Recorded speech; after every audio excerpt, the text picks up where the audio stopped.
Wan lewat sini. Kita hari ni dekat Subang Citamo. Buat our challenge hari ni kan, kita ada sponsorship RM200 untuk bagi kita punya lucky person hari ni lah.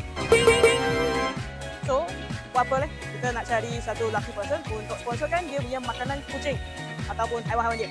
So, kita cari hari ni punya lucky person. Let's go. Hello bang. Hai, ada masa free ya?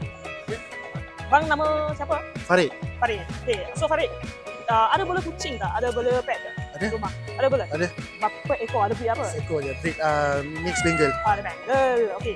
So hari ni kan, bang ada sangat lucky. Okay, kita sedang cari roaming around, kita ada banyak sponsor. Kita sekarang kan kita ada sponsor RM200 untuk kan belian makanan kucing anda. Okay? Okay. Okay, best. So kita sekarang pergi shopping? Boleh.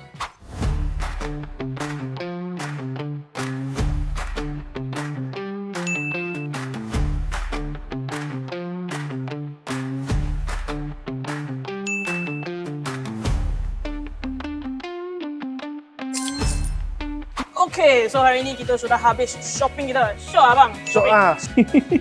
Kita thank you lah kita punya sponsorship. So hari ni kita dapatlah RM200 untuk abang punya makanan haiwan lah.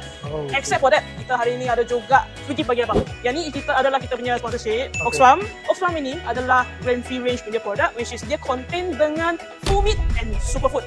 Superfood itu apa? Yang itu bagi kucing kan cantikkan dia punya bulu. Lepas tu kan bagi dia lebih elok punya digestive problem. Dia boleh solve dia punya problem. Dan yang ni adalah bau yang sangat wangi dengan full meat punya content. Yang ni kan adalah bagi dua abang punya free gift. Thank you. So kita hari ni thank you dengan Oxfam, kita punya main sponsorship. Except for that, dan datanglah kita punya channel, subscribe, like dengan komen dengan kita punya channel.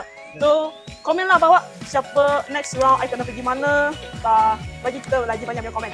That's all for today. Thank you. Bye bye.